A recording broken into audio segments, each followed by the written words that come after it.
East Side, they be like, oh man, like them niggas dirty, or them niggas scandalous, or you know what I'm saying? They call us Eastie, which is Eastie is a bad thing. Like if you ever hear somebody say Eastie, it's not a good thing. But me saying East Side special, like we are special, you know what I'm saying? It is niggas over here that just as talented. Young bass guy, and I'm bass with the Martians, Martians.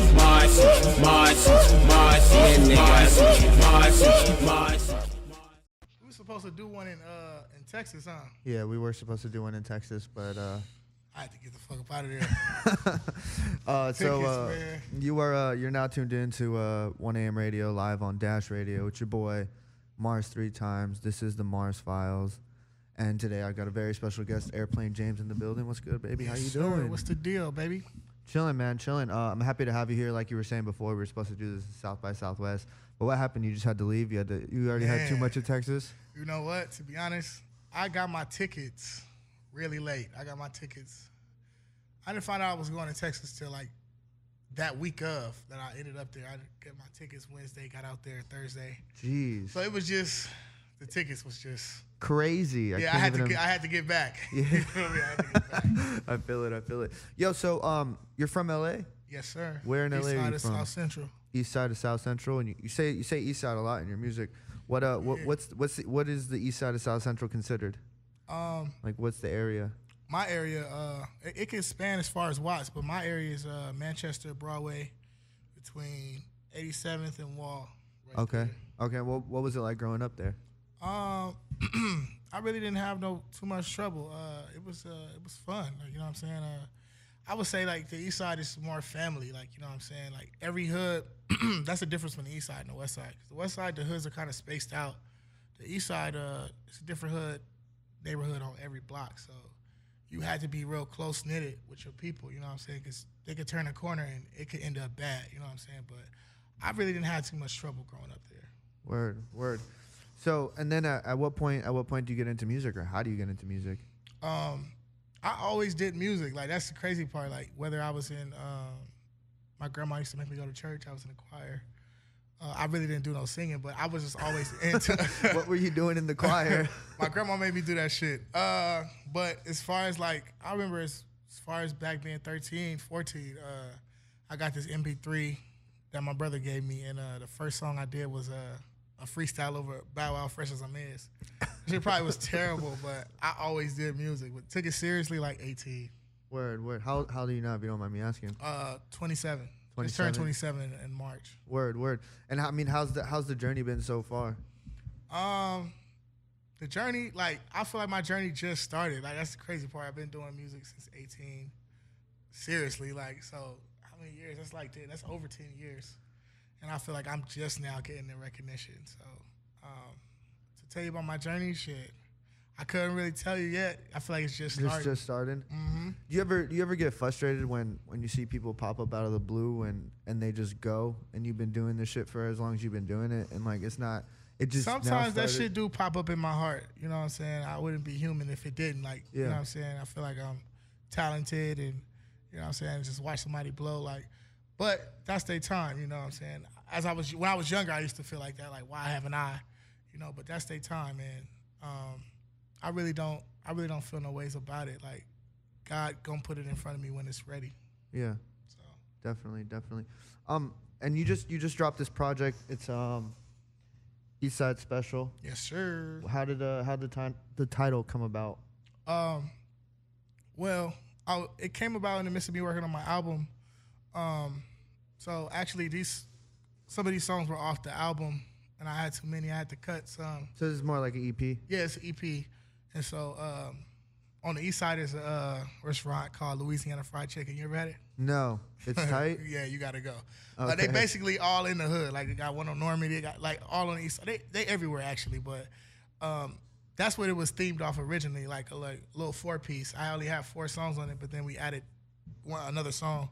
So it was just like an East Side special, like, you know, a 5-piece. But then also it was a play on words, like the East Side is special. Because a lot of people don't know. You have to really dig into it.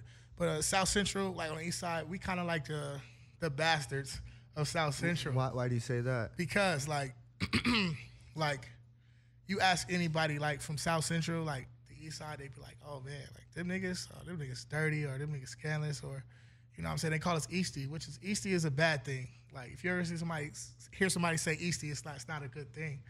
But me saying East Side special, like we are special. You know what I'm saying? It is niggas over here that just as talented. Yeah. Is there anybody else from the East Side? Like who else is from the East Side that makes music? Perico. Perico's from the East Side. Okay. He's right down the street. Desto Dub. He's from the East Side. I think he's from Watts. But everybody, I'm not really too sure who else is from. Yo, there's nobody from my section, like the Manchester Broadway. Nobody. I used to live in South Central. I used to live on Martin Luther King and Avalon. What's that considered? King and Avalon? Yeah. That's low-key the East Side, too. Yeah? Yeah. It's kind of close to USC, though. Yeah, that's the East Side. That's the East Side? Mm-hmm. Okay. Where does it stop? Like, what's the... I would say, shit. Once you go on toward, like, the Marathon store, like Slauson, Crenshaw, like, that's the West Side.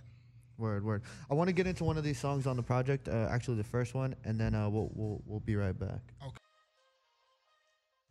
And we're back.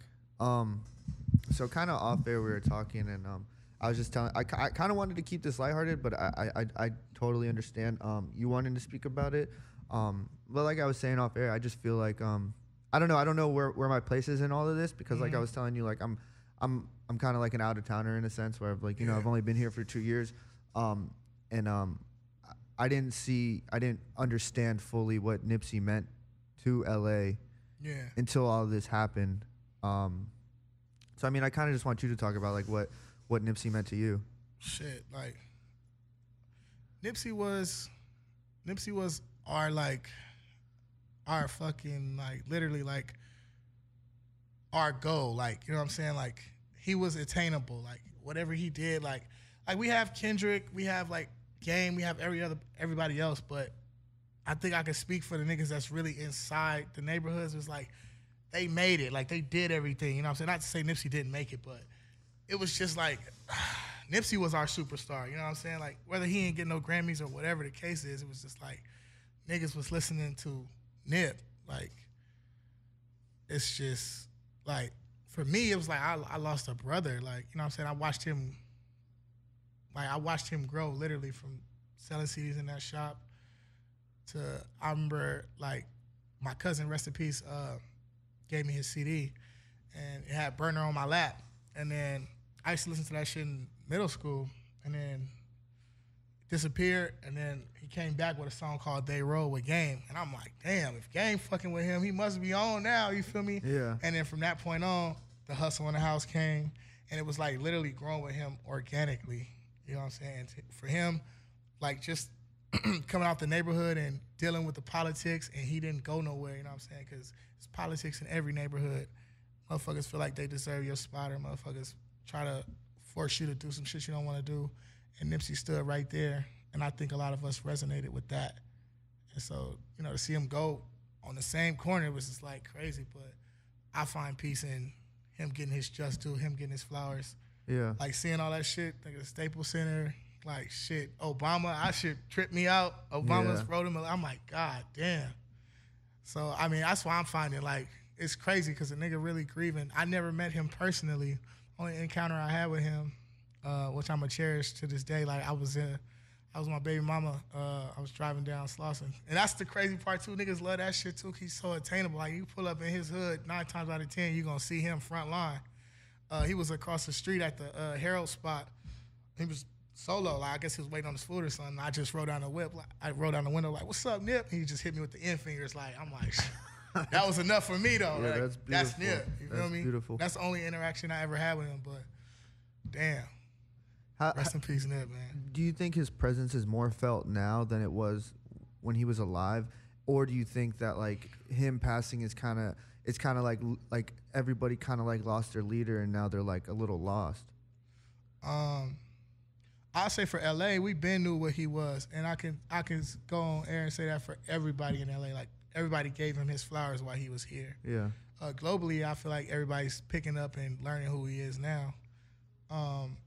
As far as loss, I definitely feel like the whole city is down right now. Like even for me, like like my project dropped a little bit before that, and it just felt like any nigga didn't want to post nothing. Like, Yeah. so I mean, I can't speak for everybody in the city, but I know for me it's like a great cloud. I know my CEO, like he calls me every day, like, you know what I'm saying, like I'm really grieving, like, you know, he called me every day, like, man, get on your shit, like, you know what I'm saying. He would want you to, the marathon continues. Yeah. So I can't speak for everybody in the city, but I know that, you know, my close ones, Bad Luck, Prob, like, we all grieving. I mean, do you like? Is it dangerous that he passed away since he was doing so much of like the street politics and like keeping peace in a sense? Do you think that shit's gonna be different now, or it's not even something you? I've really been seeing can a lot speak of on? unity. Yeah. That's the crazy part, because I for sure thought, like when I first seen this shit, I for sure thought that I'm like, oh, this is gonna get ugly. But then news spread fast. Like if you really from LA, like you knew what happened before it hit the news. Yeah. What happened, and I was just like, I wonder how that's gonna play out since it's somebody from over there. But only thing I've been seeing is positive reaction. Like even me though, I know me. I got a group chat with just me, my brother, my cousin. We on some shit like, damn, let's not let his name go in vain. Like, let's do some shit that we always wanted to do that, you know, maybe we just didn't do it. You know what I'm saying? We wanted to open up a shoe store. I'm like, why haven't we really went in and see why, like, how we can start and do this shit? Yeah. You know, like, I haven't been to Vegas since my cousin passed away. I just made it my thing. He passed away in Vegas, and I just, like, I'm not going back there. Yesterday, like, man, we need to go to Vegas for Memorial Day. Like, we need to create more memories with each other. And that's just me. Like, I can't speak for everybody in the city, but for me, it's having a positive outtake. Like, let's doing more shit, creating more memories, because do we what- never know Yeah. Do what when he the would have next day wanted. is gonna be like your last day. Yeah. No. 100%. 100%. Yeah. Rest in peace, Nipsey Hussle. Long live Nip. Long live Nipsey. Let's switch it up to something else. That's like a super heavy topic. Yeah, But it's like something that needs to be like talked about. You know what I Yeah. mean? Definitely. And he's that's the his, crazy like, part. Like his 10 years legacy from needs now, to be like remembered forever. yeah. I named my It's crazy because I had my daughter on the 5th, and I named I Of gave April? her my, Of April. yeah, and it Damn, was crazy. Like, congratulations! That's your first kid. no, this is my second child. Oh damn. But even still, though, I was like, damn, that brought me some temporary like comfort. Yeah. But it was still like, damn, I caught myself in the hospital. I had to literally detach from the phone, like, and enjoy the moment. Because if Yeah. I was on the phone, like, I probably wouldn't have been able to enjoy my own daughter's birth like how I wanted to. I had Yeah. to get off the phone. But I gave her his middle name, and he's gonna live forever in that. Like, you know what I'm saying? That's when she fucking get older, beautiful. That's she fucking gonna know beautiful. who Yeah. Nip was. That's amazing. Let's talk about the single. What is it? Fuck with you or Yeah, FWU. Fuck with you. featuring Sham 1016 or Yes, Shan 1016. how'd that come about? Damn, that's actually a record I was trying to get done for over a year. Sal Trees, shout out to Sal Trees, and TC. They had laid the blueprint. I had told TC, like, man, I want to sample Tony. And he like, he really didn't want to touch it. He like, man, that's such a classic, man. I don't want to touch it. I'm like, bro, you gotta do this shit. So he had it was like 4 or 5 different variations of that beat, like through so many producers that we was working on. But then TC had did a more calmer one, and then Sal Trees came in, did his shit, and then Imani, and then I ended up laying it, and I had the record for like a year, and I just felt like it was missing something. So I sent it over to Sham 1016, and then I actually told him to get on the back of the song. I was like, I don't, like, for some reason, I didn't want to fuck up the monotony of what I had. And he was like, man, you got me fucked up. Like, nigga, he's like, open the middle of that shit. So I ain't gonna lie, I like his part better than I like my part now. So once he sent it back, I knew what it was. Like, you know, so I started teasing it like as if it was a new song. I been had it. So I started teasing it on Instagram as if it was a new record, and people just started reacting to the record. So my CEO saw that and was like, yeah, this is gonna be the one we're gonna run with. Word. Let's get into it real quick and Yes, then we'll sir. be right back. These tickets right here. Yeah, that South by All three of us Southwest had to get out shit there, must too. have I'm been like- crazy. So like these were like the songs essentially that like didn't make the project, but like they were like too good to throw away, obviously. So you put out the EP, and now you got an album coming. When's the album coming? What's up with the album? You got a title. Let's talk about it. The album's definitely coming this year. Can't say dates. I definitely just came up with the title like a couple days ago. I can't say it just yet. I'm gonna check in with the whole squad and let them know. But I just was on the phone with TC like, nigga, I got it. I was having so much trouble with the album title. It was originally titled 26. Why? Because that's the year I got signed to Diamond Lane. That was the year that I felt I started taking off. A lot of shit happened. I kind of want to talk about that. What's Diamond Lane? Diamond Lane Music Group. Diamond Lane Music Group. They house Problem. Okay. Bad Luck. And now me. So it's like that shit is like, to me that's like LA historic. Like, you feel me? Like, not everybody could just say that, you know, niggas is from Diamond Lane. Like, Problem and Bad Luck definitely laid a foundation down. But how did I get into Diamond Lane? I was always the little homie around. Like, I always was around, but I was doing my own thing. That's the East Side niggas though. They don't want nobody to get the credit. They like, shit, I went doing it on my own. I tried to start my own label first. Yeah. And that shit didn't pan out how I wanted it to. So I hollered at the big homie. The big homie is actually the label CEO brother. And so I hollered at him like, man, I want to come over. And it wasn't as easy as just saying I want to come over. Like, my CEO wasn't fucking with me at first. Like, he did not like the music or nothing. So I had to definitely keep knocking on that door, and shit. Gotta think I've been around them niggas since I was like, shit, a youngin'. And I just got in the door with them at 26 last year. Wow. So, You made it happen, though. yes, sir. We're like, here. nigga, We're fuck doing that. this. God got away, man. Oh, God. Yo, you ever feel like you got to do like some like you ever feel, damn, Vic's right there. Is the door open? No? That nigga look. You ever feel like you got to do like some like clout stuff? Like, you ever feel like you need a face tat? Fuck no. No? Would you ever get a face tat just because you wanted one? Oh, face tat? Or you don't really want one? I did one when I was like 16, before everybody started getting face tats and shit. Yeah. Glad I didn't do it. Shout out my nigga Jay Blaze. He just came home. I was at the tattoo shop. I was finna get the SC logo on my face right here. And nigga didn't have no job, no nothing. I didn't know what I was gonna do.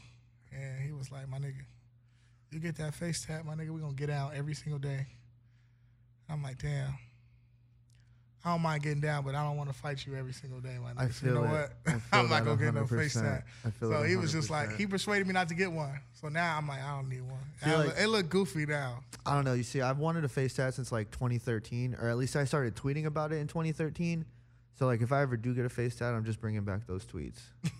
Cause like, I've wanted one. Yeah, I'm good on the face tat now, but I almost did it. But shit, 16-year-old playing definitely does not think of like 27-year-old playing. So Yeah. I'm happy I did not do that shit. I feel it. Let's play the song with you J305 and Problem, and then we'll be right back.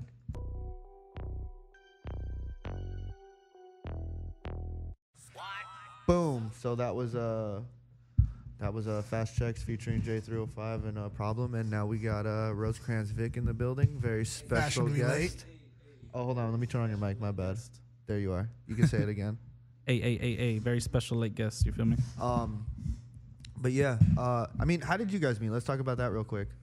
I've been knowing about Plane for a minute. When did we? Oh, I think through Sal Trees initially. Shout out Sal Trees, real dope producer. I think Third Ave actually introduced all of us.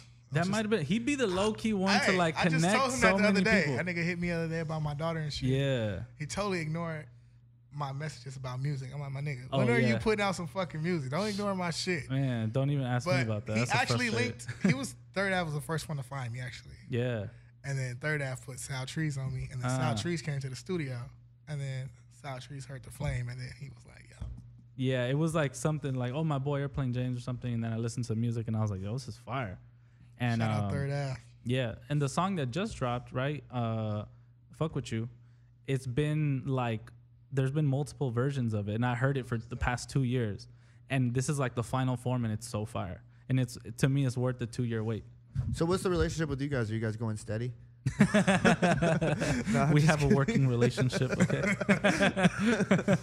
Yeah, no, we're working together. You know, I definitely wanted to, like, I just hit him randomly. I remember what it was like, probably midnight, some random Tuesday night, and I'm just like, yo, bro, like, we need to help each other. Like, we just need to get down. Like, I feel like I can help you, you know, get heard, and you have the music to do it. You know what I mean? It just makes sense. You know what I mean? So like, he has a Definitely. label, and we just, you know, talked in, you know what I mean? So Definitely. shout out Diamond Lane, shout out Bird, Bad Luck, everybody. Definitely. You guys got any shout outs or anything before we wrap it? Shout out everybody who listening to this shit. Diamond Lane Music Group. Also- Long live Nipsey Hussle. I also want you to just give somebody advice who's been making music for a long time and is thinking about giving up. Don't stop. Keep going. You got a song you want to end it on? Accidents. You got accidents? Yeah, that's right. I need a video to that shit, man. Everybody in my DM like that shit fire. Yeah. All right, Facts. this is the Mars Files. Thank you guys so much for coming. Thank you, Mars. It's your boy Mars 3 times. Kion, kion, kion. Kyung, kyung. Damn.